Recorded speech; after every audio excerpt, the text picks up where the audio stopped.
السلام علیکم ورحمۃ اللہ وبرکاتہ. الحمد للہ رب العالمین والصلاة والسلام علی رسولہ الکریم وعلی آلہ وصحبہ اجمعین. اما بعد. اعوذ باللہ من الشیطان الرجیم. بسم اللہ الرحمن الرحیم. یا اہل الکتاب لم تکفرون بآیات اللہ وانتم تشہدون. یا اہل الکتاب لم تلبسون الحق بالباطل وتکتمون الحق وانتم تعلمون. وقال طائفة من أهل الكتاب آمنوا بالذي أنزل على الذين آمنوا وجه النهار واكفروا آخره لعلهم يرجعون. محترم سامعین اکرام، آپ حضرات کے سامنے سورہ آل عمران کی 3 آیتیں پیش کی گئیں. پہلی آیت آیت نمبر 70 اور دوسری آیت آیت نمبر 71 اور تیسری آیت آیت نمبر 72. ان 3 آیتوں کو آپ کے سامنے پیش کیا گیا. ان تینوں آیتوں میں اللہ تعالیٰ نے یہودیوں کی سازشوں کو اللہ نے بیان کیا. یہودی جو لوگ ہوا کرتے تھے وہ مسلمانوں سے کیسی سازشیں کیا کرتے تھے، ان کے کرتوت کیا کیا ہوا کرتے تھے. اللہ تعالیٰ نے سورہ آل عمران کی ان تینوں آیتوں میں اس کی اللہ تعالیٰ نے تفصیل سے بحث بیان کی ہے. آئیے سب سے پہلے اس کے ترجمے پر غور کریں. اللہ رب العالمین نے ارشاد فرمایا، یا اہل الکتاب، اے اہل کتاب، اے یہودیو، لما تکفرون بآیات اللہ، تم اللہ کی آیتوں کا انکار کیوں کرتے ہو؟ وانتم تشہدون، اس حال میں کہ تم جانتے ہو، تم گواہ ہو کہ اللہ تعالیٰ کی آیتیں اور اس کی نشانیاں برحق ہیں. دوسری آیت پر اللہ نے فرمایا، یا اہل الکتاب، اے اہل کتاب، اے یہودیو، لما تلبسون الحق بالباطل، تم حق کو باطل کے ساتھ کیوں ملاتے ہو؟ وَتَكْتُمُونَ الْحَقَّ، اور تم حق کو کیوں چھپاتے ہو؟ وَأَنْتُمْ تَعْلَمُونَ، اس حال میں کہ تم جانتے ہو کہ حق کو باطل کے ساتھ ملانا یا باطل کو حق کے ساتھ ملانا بہت بڑا گناہ ہے، اس کی سزا تم جانتے ہو. آگے اللہ نے تیسری آیت میں فرمایا، وَقَالَ طَائِفَةٌ مِّنْ أَهْلِ الْكِتَابِ، اس آیت میں اللہ تعالیٰ نے اہل کتاب کی ایک نئی سازش کو بیان کیا. اہل کتاب کے یہودیوں کے بعد لوگوں نے کہا، کس سے کہا؟ ایمان والوں سے. کیا کہا؟ آمنوا بالذی انزل علی الذین آمنوا، ہم ایمان لاتے ہیں کس چیز پر؟ بالذی انزل علی الذین آمنوا، ایمان والوں پر جو چیز نازل کی گئی، یعنی مراد قرآن مجید پر ہم ایمان لاتے ہیں. کب لاتے ہیں؟ وجہ النہار، دن کے ایک حصے میں ہم ایمان لائیں گے، دن میں ایمان لائیں گے. وَاغْفِرُوا آخِرَهُ، شام ہوتے ہوتے ہم ایمان چھوڑ دیں گے. لَعَلَّهُمْ يَرْجِعُونَ، شاید کہ وہ لوگ جو ایمان والے ہیں ہمارے اس چیز کو دیکھ کر اپنے ایمان کو چھوڑ دیں. یہ پوری آیتوں کا 3 آیتوں کا ترجمہ آپ کے سامنے پیش کیا گیا. شاید آپ نے آخری آیت کے ترجمے میں دیکھا ہوگا ایک عجیب و غریب حقیقت آپ نے اس آیت میں دیکھی ہے. وضاحت انشاءاللہ آپ کے سامنے کی جائے گی. پہلی آیت کو ہم دیکھتے ہیں. اللہ نے فرمایا، یا اہل الکتاب، اور آپ جان لیں، اس بات کو سوچ لیں، اس بات کو سمجھ لیں، آج پوری دنیا میں ان کی حکومت ہے. سسٹم جو چل رہا ہے دنیا کا، سب انہی کی سسٹم پر چل رہا ہے. جو ورلڈ بینک، جو بڑا بینک ہے، انہی کے قبضے میں ہے آج. اور پوری دنیا میں حالانکہ یہ لوگ تعداد میں میجورٹی میں بہت کم ہیں، یہودی لوگ میجورٹی میں بہت کم ہیں، لیکن آپ دیکھیں ان کا غلبہ جو ہے پوری دنیا پر چھایا ہوا ہے. ان کی سب سے بڑی سازش یہ ہوتی ہے کہ مسلمانوں کو ان کے ایمان سے کیسے دور کیا جائے. یہ کبھی اپنی عورتوں کو سامنے لاتے ہیں تاکہ مسلمان عورتوں کے بہکاوے میں آ کر اپنے ایمان کو چھوڑ دیں. طرح طرح کی مختلف سازشیں یہ ہر دن کرتے ہیں مسلمانوں کے خلاف. ان کے سب سے بڑے دشمن اگر کوئی ہیں تو وہ مسلمان ہیں اور ایمان والے ہیں.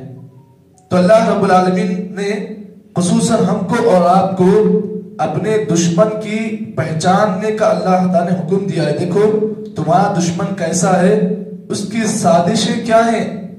دشمن کو اگر کوئی آدمی جانتا ہے لیکن اس کے سازشوں سے واقف نہیں تو وہ دشمن ایک نہ ایک دن اس پر حملہ کر سکتا ہے. اسی لیے جب ہم کو یہ بات معلوم ہے کہ ہمارے دشمن یہ لوگ ہیں تو ان کی سازشوں کا علم ہونا ہم پر ضروری ہے. ہمیں اس بات کا علم ہونا چاہیے کہ ان کی سازشیں کیا تھیں اور کیا ہونے والی ہیں. اور قرآن مجید کی آیتیں جو ہوتی ہیں، قرآن مجید کی جو باتیں ہوتی ہیں وہ برحق ہیں. اس پر ایمان لانا بہت ضروری ہے. اور اللہ تعالیٰ جو بات قرآن مجید میں کرتا ہے وہ 100% کیا 1,00,000% وہ باتیں صحیح ہوتی ہیں. اسی لیے آپ ان آیتوں کو معمول نہ سمجھیں کہ ان میں جو اللہ تعالیٰ فرما رہا ہے یہ نہیں ہوں گی. نہیں، یہ ہوتی ہے اور یہ ہو سکتی ہے. اہل کتاب یہ کام کر سکتے ہیں. اللہ نے ان آیتوں میں یہی بات بیان کی، کہا یا اہل الکتاب، اے یہودیوں، لم تکفرون بآیات اللہ، تم اللہ کی آیتوں کا انکار کیوں کرتے ہو، اس حال میں کہ تم جانتے ہو، تم گواہ ہو کہ اللہ تعالیٰ کی آیتیں برحق ہیں، قرآن مجید کی آیتیں برحق ہیں، تمہیں اس کا علم ہے، لیکن پھر بھی تم گواہ ہو کہ اللہ تعالیٰ کی آیتیں برحق ہیں. آپ اس بات، اللہ نے اس آیت میں یہی بات بیان کی کہ اللہ نے اہل کتاب سے کہا، دیکھو اے اہل کتاب کے لوگوں، تم جانتے ہو قرآن مجید میں اللہ تعالیٰ نے اللہ کے نبی کے جو صفات بیان کیے ہیں، نبی کے جو اوصاف بیان کیے ہیں، تم اس کو جانتے ہو.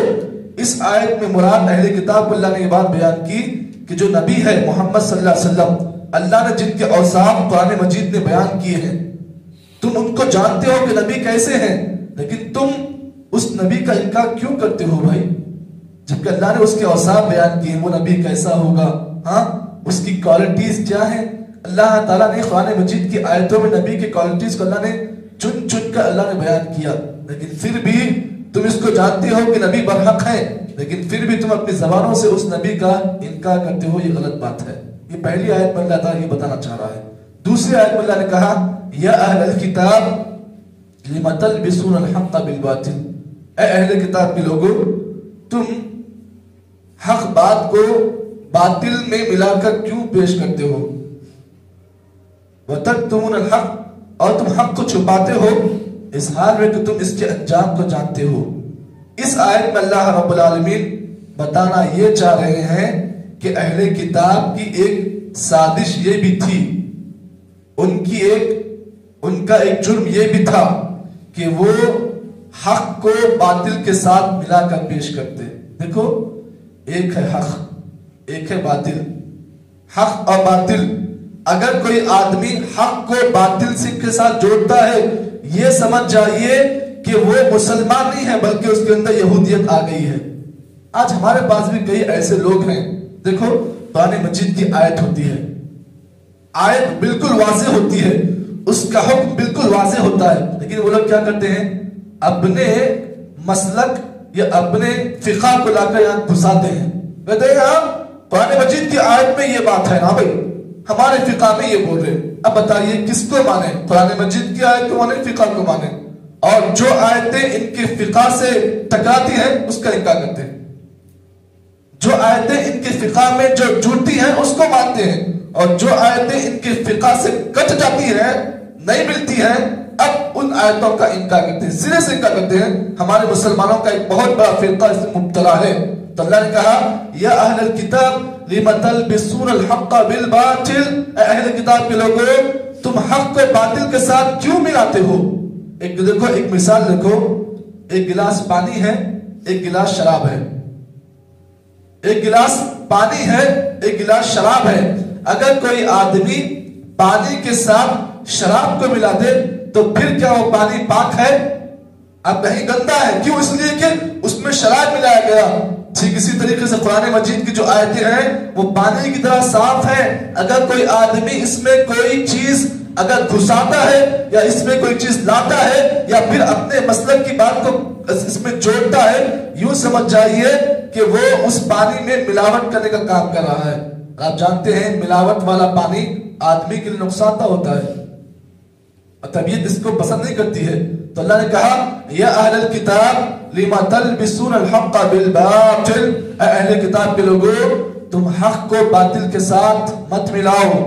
وتکتمون الحق، اور تم حق کو چھپاتے ہو. یہاں پر ایک مثال اس قرآن مجید کی آیت کو میں اللہ کے نبی کے زمانے کی سیرت سے جوڑتا ہوں. دیکھو، اہل کتاب کا ایک جرم یہ بھی تھا کہ وہ لوگ حق کو چھپاتے تھے. حق قرآن مجید کی آیت ہے، حق ہے، لیکن وہ لوگ چھپاتے تھے اس کو. کیوں؟ اس لیے کہ ہماری پول کھل جائے گی، ہماری پول کھل جائے گی. آج مسلمان کا ایک طبقہ ایسا بھی ہے، حق جانتا ہے، حق معلوم ہے، لیکن پھر بھی چھپاتے ہیں، پبلک کو اس سے دور کر رہے ہیں. آپ جانتے ہیں یہودیوں میں زنا کرنے والے کی سزا رجم تھی. یہودیوں کی کتابوں میں چیز لکھی ہوئی تھی. ان کی جو کتاب تھی آسمانی کتاب، اس میں یہ چیز لکھی گئی تھی کہ زناکاری کرنے والے کا جرم رجم ہے. لکھا گیا تھا یہ چیز ان کی کتاب میں، یہ چیز اللہ نے بیان کی تھی سزا کیا ہے. لیکن ایک مرتبہ کیا ہوا، اللہ کے نبی کے زمانے میں یہودیوں کا ایک قبیلہ، یہودیوں کی ایک جماعت، یہودیوں کے جماعت میں سے ایک عورت نے زناکاری کی تھی. یہودی عورت تھی، وہ زناکاری کی تھی. آپ جانتے ہیں اللہ کے نبی صلی اللہ علیہ وسلم کے زمانے میں یہ واقعہ ہوا.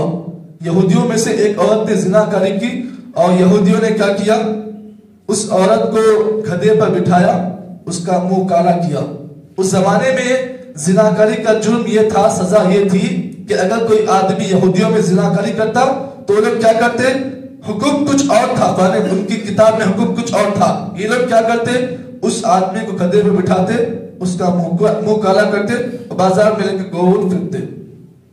اللہ کے نبی کے سامنے جب یہ مسئلہ پیش کیا گیا تو آپ نے ان کو بلایا. یہودیوں کے ایک بہت بڑے عالم دین تھے جن کا نام حضرت عبداللہ بن سلام رضی اللہ عنہ. پہلے آپ یہودی تھے، یہودی عالم تھے، اس کے بعد اللہ رب العالمین نے آپ کو اسلام کی دولت سے نوازا. عبداللہ بن سلام جب اسلام لائے، جب مسلمان ہوئے، جب انہوں نے اپنی کتاب کا مطالعہ کیا، یعنی اہل کتاب میں سے تھے یہ، جب انہوں نے یہودیوں کی کتابوں کا مطالعہ کیا تو اس میں یہ چیز لکھی گئی تھی کہ زناکاری کرنے کے والے کی سزا یہ ہے کہ اس کو رجم کیا جائے. اب یہودیوں کے ان لوگوں کو بلایا گیا، کہا گیا کہ بھائی تمہارے پاس کوئی آدمی اگر زناکاری کرتا ہے تو اس کا جرم کیا ہے. انہوں نے کہا اللہ رسول، زناکاری کا جرم یہ ہے کہ اس آدمی کو ہم منہ کالا کرتے ہیں، گدھے پر بٹھا کر گول شہر میں گھماتے ہیں. اب اس کے بعد ان کے سامنے ان کی کتاب کو رکھا گیا، ان کی کتاب کو سامنے رکھا گیا اور کہا گیا جبکہ اس میں حکم اللہ تعالیٰ نے تمہاری آسمانی کتاب میں حکم یہ نازل کیا کہ زناکاری کی سزا رجم ہے اور تم لوگ اس پہ انکار کرتے ہو. کہا اللہ رسول قائم بتائیے. ایسا ہاتھ رکھ دیا اس پر، چھپا دیا اس کو، جہاں پر سزا لکھی گئی تھی چھپا دیا اس کو. کہاں ہے؟ نبی نے کہا ہاتھ اٹھاؤ. اٹھایا گیا تو وہی سزا تھی، رجم کی سزا وہاں پر لکھی گئی تھی. حالانکہ انہوں نے کیا کیا، اس کو چھپا دیا. کتاب ان کی سزا لکھی گئی ہے، رجم کرنے کا حکم ہے اس میں، لیکن انہوں نے کیا کیا، اس سزا کے اوپر اپنے ہاتھ کو چھپا دیا. بتا اللہ رسول کہاں ہے بتاؤ. نبی نے کہا ہٹاؤ. ہٹانے کے بعد وہاں پر وہی لکھا گیا تھا، رجم کرنے کا حکم دیا گیا تھا.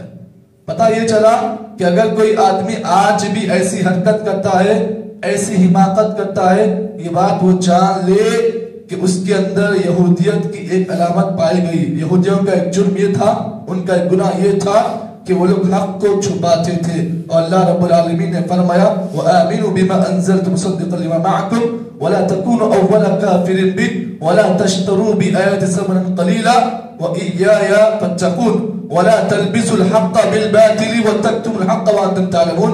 اے ایمان والو، تم حق کو باطل کے ساتھ مت ملاؤ. یہ اللہ تعالیٰ کا حکم ہے سورہ بقرہ کی آیت میں. آگے تیسری آیت میں اللہ نے فرمایا وَقَالَ طَائِفَةٌ مِنْ أَهْلِ الْكِتَابِ، اہل کتاب کے بعض لوگوں نے کہا آمِنُوا بِالَّذِي أُنزِلَ الَّذِينَ آمَنُوا، ہم ایمان لاتے ہیں نبی پر جو چیز نازل کی گئی قرآن مجید پر ایمان رکھتے ہیں، ایمان لاتے ہیں. کیسے لاتے ہیں؟